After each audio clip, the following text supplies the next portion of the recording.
The young cannibals എന്ന് പറയുന്ന 2019 റിലീസായ ഒരു മൂവിയുടെ എക്സ്പ്ലനേഷനാണ് ഇന്ന് കാണാൻ പോകുന്നത്. നമുക്ക് വേഗം തന്നെ മൂവിയുടെ വിശദീകരണത്തിലേക്ക് കടക്കാം. മഞ്ഞ് പിടിച്ചു കിടക്കുന്ന ഒരു സ്ഥലമാണ് ഇപ്പോൾ കാണിക്കുന്നത്. അവിടെ 3 പേരെ കാണിക്കുന്നു. അവരൊരു 5-6 പേരായിട്ടാണ് വന്നതെന്ന് തോന്നുന്നു. അതിലൊരാളിപ്പോൾ മരിച്ചു കിടക്കുന്നതാണ് കാണിക്കുന്നത്. അവരവിടെ പെട്ടുപോയിട്ട് ഒരുപാട് ദിവസങ്ങളായെന്ന് തോന്നുന്നു. അവർക്ക് ഭക്ഷണവും വെള്ളവും ഒന്നുമില്ലാതെ അവിടെ മരിച്ചു കിടക്കുന്ന ഒരാളുടെ മൃതശരീരം കഴിക്കേണ്ട അവസ്ഥയാണ് അവർക്ക്. 2 പേരാണ് അതിപ്പോൾ കഴിച്ചുകൊണ്ടിരിക്കുന്നത്. എന്നിട്ട് കൂടെയുള്ള ആളോട് നിനക്കിത് വേണോ എന്ന് ചോദിക്കുന്നു. ഇല്ല, എനിക്കത് വേണ്ട എന്ന് പറഞ്ഞ് അവനത് കഴിക്കാൻ തയ്യാറാവുന്നില്ല. അവിടെ നിന്നിട്ട് വലിയ കാര്യമൊന്നും ഇല്ലാത്തത് കൊണ്ട് 3 പേര് നടന്ന് ആ മലയുടെ മുകളിലേക്ക് പോകുന്നു. അതിൽ മനുഷ്യന്റെ മാംസം കഴിച്ച 2 പേർക്ക് ദൂരെ എന്തോ ഒന്ന് കാണാൻ സാധിക്കുന്നുണ്ട്. കഴിക്കാത്തവന് ഒന്നും കാണാൻ സാധിക്കുന്നില്ല. ഇവരാണെങ്കിൽ എന്തോ കണ്ട് പേടിച്ച് അവിടെ നിന്നും ഓടാൻ തുടങ്ങുന്നു. ഒന്നും കാണാത്തവൻ ഇവർക്ക് എന്താ പറ്റി എന്ന് പറഞ്ഞിട്ട് അതിലെ നോക്കി നിൽക്കുന്നു. അപ്പോൾ ഓടുന്ന ഒരാളെ അന്തരീക്ഷത്തിൽ നിന്നും എന്തോ ഒന്ന് പൊക്കിയെടുക്കുന്നു. ആ രൂപത്തിലൊന്നും കാണാൻ സാധിക്കുന്നില്ല. അത് അവനെ വലിച്ചു കീറി കൊന്നുകളയുന്നു. അവനെ കട്ട് ചെയ്ത് നാറ്റ്, ഈതൻ എന്ന് പറയുന്ന 2 പേരെ കാണിക്കുന്നു. നാറ്റ് എന്ന് പറയുന്ന പെൺകുട്ടിയാണ് ഈ മൂവിയിലെ ഹീറോയിൻ. അവളിപ്പോൾ മാനസികാരോഗ്യ കേന്ദ്രത്തിൽ ചികിത്സയിലാണ്. ഈതൻ വന്ന് അവളോട് സംസാരിക്കുന്നു. നാറ്റിന്റെ ബർത്ത്ഡേ ആയിരുന്നു ഇന്ന്. അവൾക്ക് അത് എങ്ങനെയെങ്കിലും ആഘോഷിക്കണം. അതിനവിടെ നിന്നും പുറത്തിറങ്ങണം. അതിനുവേണ്ടി ഇതിനൊരു പ്ലാൻ തയ്യാറാക്കുന്നു. അവിടുത്തെ വാർഡൻ ഉണ്ടാകുമല്ലോ, അയാൾക്ക് ഈതൻ കപ്പ് കേക്ക് എല്ലാം കൊണ്ടുവന്ന് കൊടുക്കുന്നു. ആളത് വേണ്ട എന്ന് പറയുന്നുണ്ട്. പക്ഷേ ഈതൻ അയാളെ കൊണ്ട് നിർബന്ധിച്ചത് കഴിപ്പിക്കുന്നു. അതിനുശേഷം അയാൾക്ക് കോഫി കൊടുക്കാൻ വേണ്ടി പോവുകയാണ്. അറിയാതെ അയാളുടെ ദേഹത്തേക്ക് ഒഴിക്കുന്നു. വേണമെന്ന് വെച്ചിട്ട് തന്നെയാണ് ഇങ്ങനെ ചെയ്യുന്നത്. അപ്പോൾ അയാളുടെ ഡ്രസ്സെല്ലാം ക്ലീൻ ചെയ്യാൻ വേണ്ടിയിട്ട് ID കാർഡെല്ലാം ഒന്ന് ഊരി വെക്കുന്നുണ്ട്. ആ ഒരു ക്യാപ്പിൽ ആ ID കാർഡും എടുത്തിട്ട് ഈതൻ നമ്മുടെ നായകനെ കൂട്ടിയിട്ട് എസ്കേപ്പ് ആവുകയാണ്.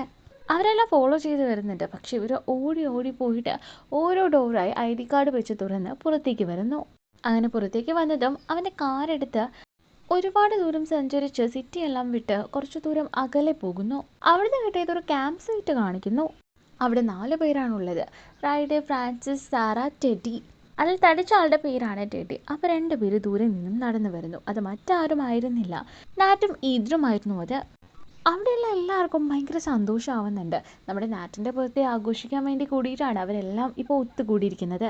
ഓരോരുത്തരായിട്ട് നാറ്റിന് വേണ്ടിയിട്ടുള്ള ഗിഫ്റ്റും കാര്യങ്ങളും ഒക്കെ കൊടുക്കുന്നു. ഫ്രാൻസിസ് എന്ന് പറയുന്ന പെൺകുട്ടി പറയുന്നു, എന്നാൽ നമുക്ക് ഇവിടെ നിന്നും കുറച്ച് ദൂരം നടക്കാൻ പോയാലോ എന്ന്. അപ്പോൾ അത് നല്ല ഐഡിയ ആണ്. പക്ഷേ ഇവിടുത്തെ ഈ ഒരു സ്ഥല ഉടമയോട് അതിനുള്ള അനുവാദം ചോദിക്കണം. ഞാൻ ഫോം കൊടുത്ത അയാളോട് ഈ ഒരു കാര്യം പറഞ്ഞിട്ട് വരാമെന്ന് പറഞ്ഞ് ഏതനും സാറയും കൂടി അവിടേക്ക് പോകുന്നു. ഈ സ്ഥല ഉടമയുടെ പേരാണ് ബ്ലാക്ക്വുഡ്. ആളുടെ വീട്ടിലേക്ക് അവർ പോവാണ്. അവിടെ പോയിട്ട് കോളിംഗ് ബെൽ അടിക്കുന്നുണ്ട്. പക്ഷേ ആരും തന്നെ കതവ് തുറക്കുന്നില്ല. അയാൾ ഇതേ സമയത്ത് എന്തിനോ മാംസമെല്ലാം അരയ്ക്കുകയാണ്. കോളിംഗ് ബെൽ അടിച്ചിട്ടും ഒത്തിരി നേരമായിട്ടും ആരും വന്ന് കതവ് തുറക്കുന്നില്ല. അതുകൊണ്ട് ഇവർ അകത്തേക്ക് പോകുന്നു. ഒരു മുറിയിലേക്ക് കയറാൻ പോകുമ്പോഴാണ് അവിടേക്ക് അയാൾ വരുന്നത്. സ്റ്റാർട്ടിംഗ് സീനിൽ മഞ്ഞുമലയിൽ നിന്നും രക്ഷപ്പെട്ട ഒരാളാണ് ഇയാൾ. നിങ്ങൾ എന്തിനാപ്പോൾ അകത്തേക്ക് വന്നേന്ന് അയാൾ ചോദിക്കുന്നു. അപ്പോൾ അവർ 2 പേരും പറയുന്നുണ്ട്, സർ ഈ ഒരു ഫോം തരാൻ വേണ്ടിയിട്ട് വന്നതാണെന്ന് പറഞ്ഞ് കാര്യങ്ങളെല്ലാം പറഞ്ഞ് അവർ അവിടെ നിന്നും പുറത്തേക്ക് പോവാണ്. അങ്ങനെ അവർക്ക് ബർഗർ ഉണ്ടാക്കാനുള്ള മീറ്റിന് വേണ്ടിയിട്ട് ബ്ലാക്ക്വുഡ് എന്ന് പറയുന്ന ആ സ്ഥല ഉടമയുടെ വീട്ടിലേക്ക് പോകുന്നു. അയാളുടെ കയ്യിൽ നിന്നും ഇറച്ചിയെല്ലാം വാങ്ങിച്ചതിന് ശേഷം അവർ തിരിച്ചു വന്ന് കുക്ക് ചെയ്ത് ബർഗർ എല്ലാം ഉണ്ടാക്കുന്നു. ആ ബർഗർ എല്ലാം അവർ നല്ല സന്തോഷത്തോടു കൂടി തന്നെ കഴിക്കുന്നുണ്ട്. ഈ ഒരു മാംസം നല്ല ടേസ്റ്റ് ഉണ്ടല്ലോ എന്നെല്ലാം അവർ പറഞ്ഞുകൊണ്ടിരിക്കുകയാണ്. സാറ ആദ്യം അത് കഴിക്കുന്നില്ല. എന്നിട്ട് സാറയോട് ഇവർ പറയുന്നു, ഇത് സാധാരണ മീറ്റ് പോലെയല്ല സാറ, ഇത് നല്ല ടേസ്റ്റ് ഉണ്ട്, നീ കഴിക്കുമെന്ന് പറയുന്നു. അതുകൊണ്ട് അവളും അതെടുത്ത് കഴിക്കുന്നു. നല്ല ടേസ്റ്റ് ഉണ്ടെന്ന് അവളും പറയുന്നു. നാറ്റ് ഒരു ഭാഗത്ത് പോയിരിക്കുന്നു. അവിടേക്ക് റൈഡ് എന്ന് പറയുന്ന പയ്യൻ വരുന്നു. അത് ശരിക്കും അവളുടെ സഹോദരനാണ്. ഇവർ തമ്മിൽ എന്തൊക്കെയോ പ്രശ്നങ്ങളുണ്ടായിരുന്നു. അതിനെ പറ്റിയിട്ടാണ് ഇപ്പോൾ സംസാരിക്കുന്നത്. അങ്ങനെ ഇവരെല്ലാം രാത്രി സമയത്ത് അവിടെ തന്നെ സ്പെൻഡ് ചെയ്യാണ്. ക്യാമ്പ് ഫയർ എല്ലാം കൊണ്ടിരിക്കുമ്പോൾ പെട്ടെന്ന് ഇവരുടെ അടുത്തേക്ക് ബാഗ് കൊണ്ടൊരാൾ വരുന്നു. അത് മറ്റാരും ആയിരുന്നില്ല, ബ്ലാക്ക്വുഡ് ആയിരുന്നു. എന്നിട്ട് അയാൾ പറയുന്നുണ്ട്, ഞാനൊരു കാര്യം പറയും, അതുപോലെ തന്നെ നിങ്ങൾ എല്ലാവരും ചെയ്യണം. നിങ്ങളുടെ കൈകളെല്ലാം പരസ്പരം കൂട്ടിക്കെട്ടണം. നിങ്ങളെന്താ കളിക്കുകയാണോ എന്ന് അവർ ചോദിക്കുന്നു. അപ്പോൾ പെട്ടെന്ന് ബ്ലാക്ക്വുഡ് ഒരു ഗണ്ണെടുത്ത് ഇതിനെ നേർക്ക് ചൂണ്ടിയിട്ട് ഞാൻ പറയുന്നത് പോലെ കേട്ടേ മതിയാവുള്ളൂ എന്ന് പറയാണ്. വേറെ വഴിയൊന്നും ഇല്ലാത്തത് കൊണ്ട് അവരുടെ കൈയെല്ലാം ലോക്ക് ചെയ്ത് വെക്കുന്നു. അവരെല്ലാം മുട്ടുകൂട്ടി വരിവരിയായിട്ട് നിർത്തിയിരിക്കുന്നു. എന്നിട്ട് അയാൾ പറയുന്നു, ഈ കാട്ടിലൊരു മോൺസ്റ്റർ ഉണ്ട്. ആ ഒരു മോൺസ്റ്റർ നരപൂജയായിട്ടുള്ള മനുഷ്യന്മാരെയാണ് വേട്ടയാടി കഴിക്കുന്നത്. ഇത്രയും കാലം ആ ഒരു മോൺസ്റ്റർ എൻ്റെ പുറകെ ആയിരുന്നു. ഇനി നിങ്ങളുടെ പുറകിലേക്ക് വരും. കാരണം നിങ്ങൾ കഴിച്ച ബർഗർ ഉണ്ടല്ലോ, അതിലുണ്ടായിരുന്ന ഇറച്ചി അത് സാധാരണ ഇറച്ചിയല്ല, മനുഷ്യരുടെ ഇറച്ചിയാണ്. ഏതോ മനുഷ്യനെ കൊന്ന് അയാളുടെ ഇറച്ചിയാണ് ഇവർക്ക് ഭക്ഷിക്കാൻ വേണ്ടി അയാൾ കൊടുത്തത്. ഇത് കേട്ടതും അവർക്ക് ആകെ എന്തോ പോലെ തോന്നുകയാണ്. സ്റ്റാർട്ടിങ് സീനിൽ 3 പേരെ കാണിച്ചില്ല. അതിൽ 2 പേര് മനുഷ്യൻ്റെ ഇറച്ചി കഴിച്ചു. അങ്ങനെ മനുഷ്യൻ്റെ ഇറച്ചി കഴിച്ച ഒരാൾക്ക് മാത്രമേ ആ ഒരു മോൺസ്റ്ററിനെ കാണാൻ സാധിക്കത്തുള്ളൂ. അതുകൊണ്ടാണ് ഇയാളെയും അയാളുടെ സുഹൃത്തിനെയും ആ മോൺസ്റ്റർ അറ്റാക്ക് ചെയ്യാൻ വേണ്ടിയിട്ട് വന്നത്. ഇയാൾ എങ്ങനെയെല്ലാം രക്ഷപ്പെട്ടു. പക്ഷെ ആ ഒരു മോൺസ്റ്റർ ഇയാളെ ഫോളോ ചെയ്യാൻ തുടങ്ങി. പിന്നെ ആ മോൺസ്റ്ററിനെ അടക്കാൻ വേണ്ടി ഇയാൾക്ക് മനുഷ്യരെയെല്ലാം കൊല്ലേണ്ടി വന്നു. ആ മോൺസ്റ്ററിനെ മറ്റൊരാളിലേക്ക് തിരിക്കണമെങ്കിൽ അവരും മനുഷ്യന്റെ ഇറച്ചി കഴിച്ചിരിക്കണം. അതുകൊണ്ട് തന്നെയാണ് ഇയാൾ മനുഷ്യന്റെ ഇറച്ചി ഇവർക്ക് കൊടുത്തത്. ഇവരത് കഴിച്ചിരിക്കുകയാണ്. അതുകൊണ്ട് ഇനി ആ മോൺസ്റ്റർ ഇവരെ ഫോളോ ചെയ്യാൻ തുടങ്ങും. ഇത്രയും കാര്യങ്ങൾ കേട്ടതും എല്ലാവരും നല്ലപോലെ പേടിച്ചിരിക്കുന്നു. അതിൽ ടെഡ്ഡി എന്ന് പറയുന്ന ആളുടെ അടുത്തേക്ക് ഇയാൾ പോയിട്ട് കുറച്ചുകൂടെ മാംസം ടെഡിയുടെ വായിലേക്ക് കുത്തിത്തിരുക്കി കയറ്റുന്നു. നീ ഒരുപാട് മാംസം കഴിച്ചിട്ടുണ്ടല്ലോ എന്ന് പറഞ്ഞ് അവനെ ഷൂട്ട് ചെയ്ത് കൊല്ലുന്നു. ഒരു കാര്യം കൂടി എനിക്ക് ചെയ്യാനുണ്ടെന്ന് പറഞ്ഞ് കുറെ രക്തമെടുത്ത് അയാളുടെ ദേഹത്തേക്ക് ഒഴിക്കുന്നു. അത് കഴിഞ്ഞതും അവരെ എല്ലാവരെയും ഒരു വാനിലേക്ക് കയറ്റിയിട്ട് ഒരു കാട്ടിലേക്ക് കൊണ്ടുപോവാണ്. ഇയാൾ എന്താ ചെയ്യുന്നത്, നമുക്ക് എങ്ങനെയെങ്കിലും രക്ഷപ്പെട്ടേ പറ്റുള്ളൂ എന്ന് വാനിനകത്തിരുന്ന് അവർ പറയുന്നു. അപ്പോൾ ഫ്രാൻസിസ് നാറ്റിനോട് ചോദിക്കുന്നു, നിന്റെ കയ്യിൽ ലൈറ്റർ ഉണ്ടോ എന്ന്. കാരണം അവൾ സിഗരറ്റ് വലിക്കും, അതുകൊണ്ടാണ് ചോദിക്കുന്നത്. അത് എൻ്റെ കയ്യിലുണ്ടെന്ന് പറയുന്നു. അതുപയോഗിച്ച് എല്ലാവരുടെയും കയ്യിലെ കെട്ടഴിക്കുന്നു. അപ്പോഴത്തേക്കും അയാൾ വാനെല്ലാം നിർത്തിക്കഴിഞ്ഞു. അങ്ങനെ വാന് നിർത്തിയതും എല്ലാവരും അയാളെ അറ്റാക്ക് ചെയ്യാൻ വേണ്ടിയിട്ട്, അതായത് വാതിൽ തുറക്കുമ്പോൾ അയാളെ അറ്റാക്ക് ചെയ്യാൻ വേണ്ടി റെഡിയായി നിൽക്കുന്നു. പക്ഷെ കുറേ നേരമായിട്ടും അയാൾ വാതിലേ തുറക്കുന്നില്ല. അങ്ങനെ ഇവർ തന്നെ വാതിൽ തുറന്ന് പുറത്തേക്ക് വന്ന് നോക്കുമ്പോൾ അയാളെയും കാണുന്നില്ല. വണ്ടിയിൽ വന്ന് നോക്കുമ്പോൾ താക്കോലും കാണുന്നില്ല. അതുകൊണ്ട് ആൾ വലിയ ദൂരത്തേക്കൊന്നും പോകാൻ സാധ്യതയില്ല, ഇവിടെ എവിടെയെങ്കിലും തന്നെ ഉണ്ടാകും. അതുകൊണ്ട് മേസൺ എന്ന ഒരുത്തൻ പറയുന്നു, ഞാൻ ആ കീ കണ്ടെത്തിയിട്ട് വരാം, അയാൾ അധിക ദൂരം പോകാൻ സാധ്യതയില്ല എന്ന് പറഞ്ഞു. അവിടെ നിന്ന് മൂടാണ്. ഇവർ എത്ര വിളിച്ചിട്ടും അവൻ നിൽക്കുന്നില്ല. അതുകൊണ്ട് ബാക്കിയുള്ളവരെല്ലാം മറ്റൊരു ഭാഗത്തേക്ക് പോകുന്നു. മറ്റൊരു ഭാഗത്ത് മേസൺ ഓടി ഓടി കാട്ടിൻ്റെ ഉള്ളിലേക്ക് പോയിരിക്കുകയാണ്. ചുറ്റും നോക്കുമ്പോൾ ആരെയും കാണുന്നില്ല, ഏതിലൂടെ പോകണമെന്ന് പോലും അറിയുന്നില്ല. ഇപ്പോൾ പെട്ടെന്ന് ആ ഒരു മോൺസ്റ്റർ അവൻ്റെ അടുത്തേക്ക് വരുന്നു. അത് നമ്മളെ കാണിക്കുന്നില്ല, അവന് കാണാൻ കഴിയുന്നുണ്ട്. അങ്ങനെ വലിയ അതിൻ്റെ 2 കൈകളും വന്ന് അവനെ കൊല്ലുകയാണ്. അവൻ്റെ ശബ്ദം കേട്ട് ഈ 5 പേരും ഞെട്ടിപ്പോകുന്നു. വേറെ വഴിയില്ലാത്തത് കൊണ്ട് 5 പേരും വീണ്ടും നടക്കാൻ തുടങ്ങുന്നു. അങ്ങനെ പിറ്റേ ദിവസം രാവിലെ ആയിരിക്കുകയാണ്. അവരെ കാട്ടിൽ തന്നെ പെട്ടുപോവാണ്. ഇവർക്ക് ഒട്ടും അറിയാത്ത, ഒട്ടും പരിചയമില്ലാത്ത സ്ഥലമായിരുന്നു അത്. അപ്പൊ റൈഡ് പറയുന്നു, ഇന്നലെ അവന്റെ പുറകെ പോയാൽ മതിയായിരുന്നു, അവനെ രക്ഷിക്കാൻ സാധിച്ചേനെ. അപ്പൊ ഈതൻ ചോദിക്കുന്നു, അപ്പൊ എന്തുകൊണ്ട് നീ അവന്റെ പുറകെ പോവാത്തത്, നിനക്ക് അവനെ രക്ഷിച്ചൂടായിരുന്നു എന്ന് ചോദിച്ച് 2 പേരും തമ്മിൽ നല്ല വഴക്കുണ്ടാകുന്നു. അപ്പൊ സാറേയും ആ മോൺസ്റ്ററിന്റെ കാര്യമോ എന്ന് ചോദിക്കുമ്പോൾ ഏതനും, എന്ത് മോൺസ്റ്റർ, ഇന്നലെ രാത്രി മൊത്തം നമ്മൾ ഈ കാട്ടിനകത്തായിരുന്നില്ലേ, എന്നിട്ട് എന്തെങ്കിലും മോൺസ്റ്ററിനെ കണ്ടോ? ഇതെല്ലാം വെറും കെട്ടുകഥ ആണെന്ന് പറയുന്നു. അപ്പോൾ റൈഡ് നടന്ന് ഒറ്റയ്ക്ക് പോകുന്നു കാട്ടിലൂടെ. അങ്ങനെ നാറ്റും അവന്റെ പുറകെ തന്നെ പോകുന്നു. അങ്ങനെ ഒരുപാട് നേരം പോയതിനു ശേഷം അവർ തമ്മിൽ സംസാരിക്കുന്നു. അവരുടെ പ്രശ്നങ്ങളെല്ലാം പറഞ്ഞു തീർത്ത് അവിടെ നിൽക്കുന്ന സമയത്ത് റൈഡ് നാറ്റിന്റെ പുറകിലായിട്ട് എന്തോ ഒരു സാധനം പോലെ, എന്തോ ഒന്ന് അവിടെ നിൽക്കുന്ന പോലെ തോന്നുകയാണ് അവന് കുറച്ചു നേരം അതിനെ തന്നെ നോക്കി നിൽക്കുന്നു. അതിനുശേഷം അവർ വീണ്ടും തിരിച്ചു പോരുകയാണ്. അവിടെ വെച്ച് റൈഡും മേതനും തമ്മിൽ വീണ്ടും വഴക്കായി 2 പേരും കൂടി അടി കൂടുന്ന സമയത്ത് ഫ്രാൻസിസ്, അടി കൂടല്ലേ, നമുക്ക് എന്തെങ്കിലും ഒരു വഴി കാണാമെന്ന് പറഞ്ഞ് കുറച്ച് ദൂരം കൂടി അവർ നടക്കുന്നു. വീണ്ടും രാത്രി ആകുന്നു. അതുകൊണ്ട് ഇനി നടക്കണ്ട എന്ന് പറഞ്ഞ് ഒരു പഴയൊരു വീട് കണ്ടെത്തുന്നു ആ കാട്ടിനുള്ളിൽ. ഇന്ന് രാത്രി ഇവിടെ താമസിക്കാൻ വേണ്ടി തീരുമാനിക്കുന്നു. രാവിലെ ഇനി നടക്കാമെന്ന് പറഞ്ഞ് എല്ലാവരും അതിനകത്തേക്ക് പോയിട്ട് സ്റ്റേ ചെയ്യാണ്. അപ്പം നമ്മുടെ എയ്തൻ റൈഡിനോട് പറയുന്നു, കുറച്ചു നേരം ഞാൻ കാവലിരിക്കാം, കുറച്ചു നേരം നീ കാവലിരിക്കും. ഇപ്പം ആദ്യം ഉറങ്ങാൻ പോകുന്നത് എയ്തനാണ്. റൈഡാണ് അവിടെ കാവലിരിക്കുന്നത്. അവിടെയുള്ള വീടിന് മുകളിൽ നിന്നും റൈഡിനെ നോക്കുന്ന പോലെ തോന്നുന്നു. അങ്ങനെ അവൻ ചെറുതായിട്ട് പേടിച്ചിരിക്കുന്ന സമയത്ത് പുറകിലൂടെ ഫ്രാൻസിസ് വരുന്നു. അവൻ പെട്ടെന്ന് പേടിച്ചു പോവാണ് അവളെ കണ്ടിട്ട്. സോറി, ഞാനിപ്പോൾ പുറത്തേക്ക് പോയിട്ട് വന്നതാണ് എന്ന് പറഞ്ഞ് അവൾ അകത്തേക്ക് പോകുന്നു. ഇപ്പോൾ റൈഡ് ഉറങ്ങാതെ സിഗരറ്റ് എല്ലാം വലിച്ചു നടക്കുന്ന സമയത്ത് വീണ്ടും അവിടെ ഏതൊരു രൂപം നോക്കുന്നത് പോലെ തോന്നുന്നു. അങ്ങനെ വാതിലിൻ്റെ നിന്നും സിഗരറ്റ് വലിക്കുമ്പോൾ പെട്ടെന്ന് അവൻ ആ രൂപത്തെ കാണുകയും പേടിച്ച് ഇവരുടെ അടുത്തേക്ക് വന്നിട്ട്, ഇവിടെ എന്തോ ഉണ്ട്, അത് നമ്മളെ കുറേ നേരമായിട്ട് ഫോളോ ചെയ്യാണ്. നാറ്റും ആ രൂപത്തെ കണ്ടതും പെട്ടെന്ന് അലറി വിളിച്ച് എല്ലാവരും അവിടെ നിന്നും ഓടി രക്ഷപ്പെടാൻ നോക്കുകയാണ്. എല്ലാവരും പേടിച്ച് ഓരോ വഴിക്ക് ഓടുന്നു. പല വഴിക്കാണ് ഇപ്പം എല്ലാവരും ഉള്ളത്. അങ്ങനെ ഓടി ഓടി അവസാനം ഫ്രാൻസിസ് ആണെങ്കിൽ ഒരു കുഴിയിലേക്ക് വന്ന് പെടുന്നു. അങ്ങനെ വീഴുമ്പോൾ അവളുടെ കാലിലെ എല്ല് പൊട്ടി അനങ്ങാൻ കഴിയാത്ത അവസ്ഥയാണ് അവൾക്കിപ്പോൾ. ഈ ഒരു ശബ്ദം കേട്ട റൈഡിൻ്റെ കൂടെ ഓടിക്കൊണ്ടിരുന്ന നാറ്റ് ആണെങ്കിൽ ഫ്രാൻസിസിനെ രക്ഷിക്കാൻ വേണ്ടി പോകുന്നു. റൈഡ് പോണ്ട, വേണ്ട എന്ന് പറഞ്ഞിട്ടും നമ്മുടെ നാറ്റ് കേൾക്കുന്നില്ല, ഫ്രാൻസിസിൻ്റെ അടുത്തേക്ക് പോകുന്നു. ഇതേ സമയത്ത് എയ്തനും സാരയും അതുവഴി ഓടുമ്പോഴാണ് അവിടെ വീണ് കിടക്കുന്ന ഫ്രാൻസിസിനെ കാണുന്നത്. 2 പേരും താഴേക്ക് ഇറങ്ങി വന്ന് ഫ്രാൻസിസിനെ ഹെൽപ്പ് ചെയ്യുന്നു. അങ്ങനെ പെട്ടെന്ന് അവിടേക്ക് റൈഡും നമ്മുടെ നാറ്റും കൂടി എത്തിയിരിക്കുന്നു. അവരും കൂടി അവളെ ഹെൽപ്പ് ചെയ്യുന്നുണ്ട്. അങ്ങനെ നെയ്തനും റൈഡും അവളെ താങ്ങി പിടിച്ച് പുറത്തേക്ക് കൊണ്ടുവരുന്നു. അങ്ങനെ നാറ്റ് പോകുന്ന വഴിക്ക് തിരിഞ്ഞു നോക്കുമ്പോൾ ആ ഒരു മോൺസ്റ്റർ ഇവരുടെ പുറകെ തന്നെയുണ്ട്.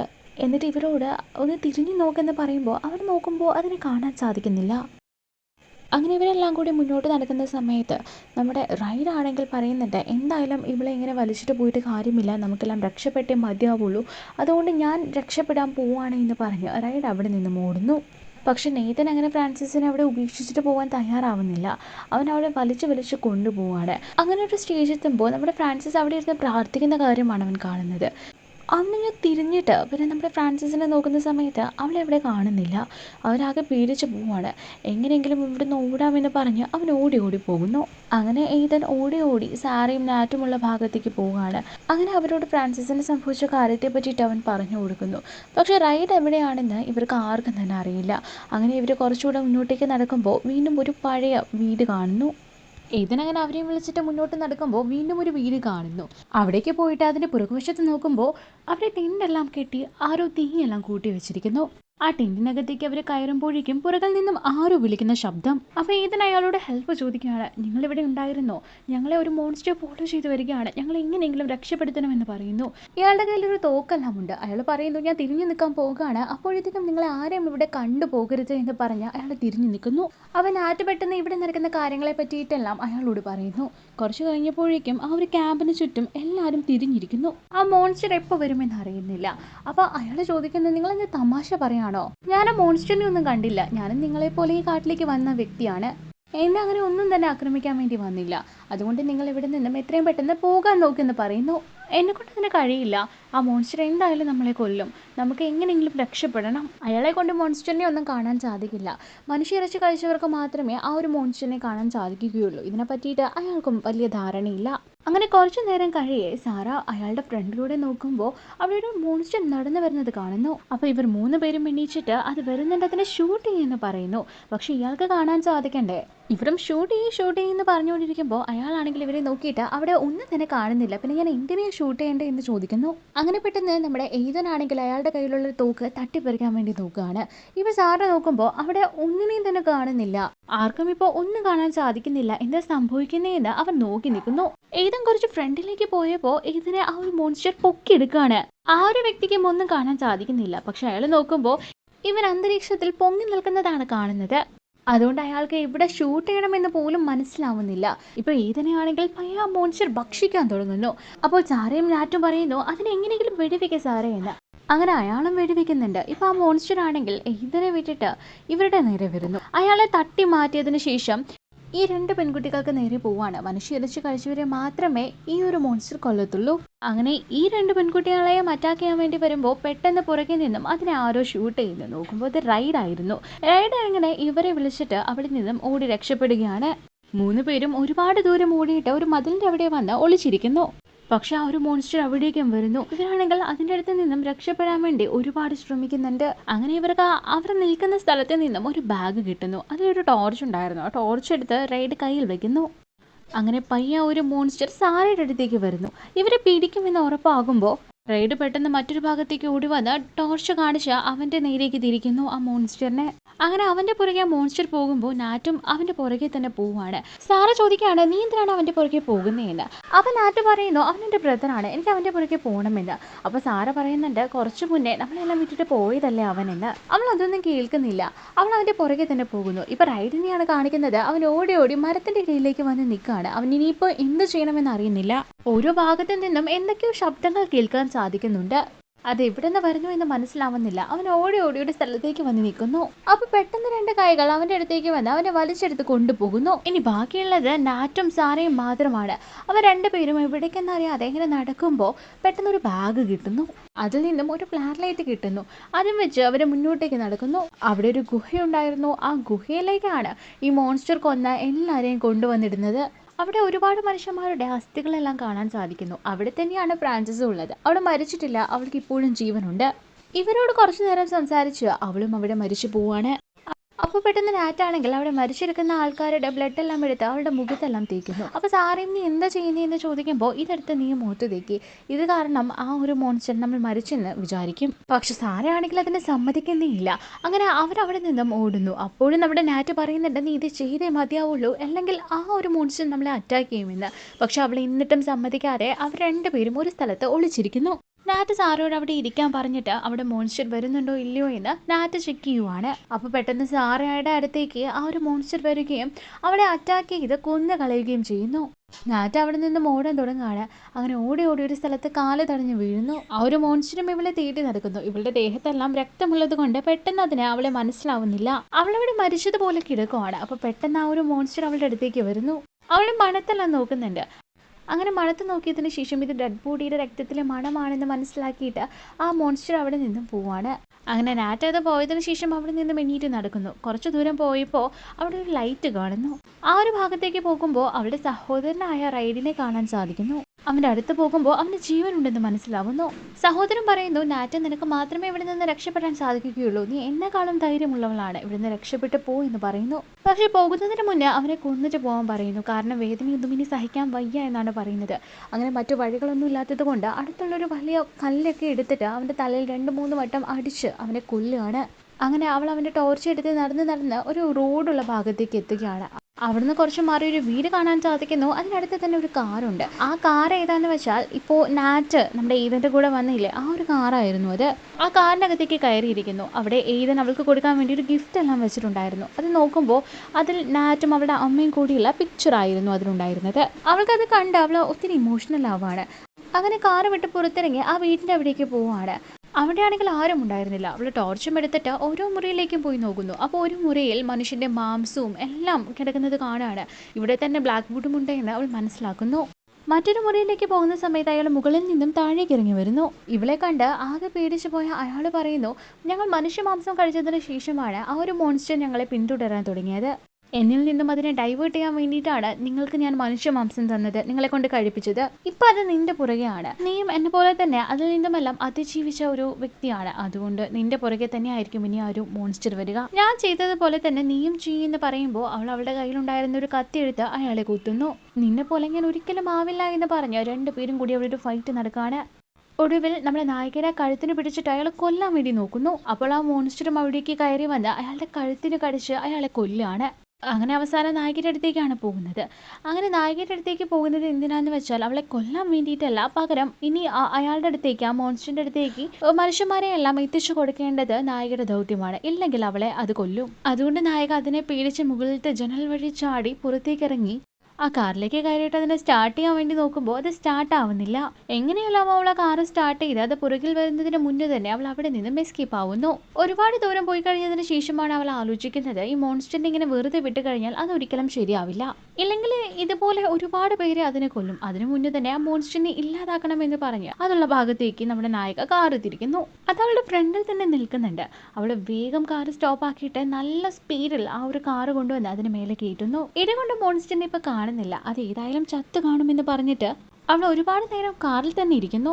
അങ്ങനെ നായിക ആ ഒരു കാറ് സ്റ്റാർട്ടാക്കാൻ വേണ്ടി നോക്കുന്ന സമയത്ത് കാറ് സ്റ്റാർട്ടാവുന്നില്ല. ഇപ്പോൾ ആ ഒരു മോൺസ്റ്റർ ആണെങ്കിൽ അവളുടെ കാറിൽ കയറിയിരിക്കുന്നു. പെട്ടെന്ന് നായിക ഈ സമയത്ത് കാറിൽ നിന്നും പുറത്തേക്ക് ഇറങ്ങിയിട്ട് അതിൻ്റെ പെട്രോൾ ടാങ്കിൽ തീയിടുകയാണ്. അവൾ ഒറ്റ ഓട്ടമാണ്. പിന്നെ ഈ കാർ മൊത്തത്തിൽ പൊട്ടിത്തെറിക്കുന്നു. അങ്ങനെ അതിനകത്ത് വെച്ച് ആ മോൺസ്റ്ററും ഇല്ലാതാകുന്നു. ഇങ്ങനെ ഒരു മൂവിയും അവസാനിക്കുകയാണ്.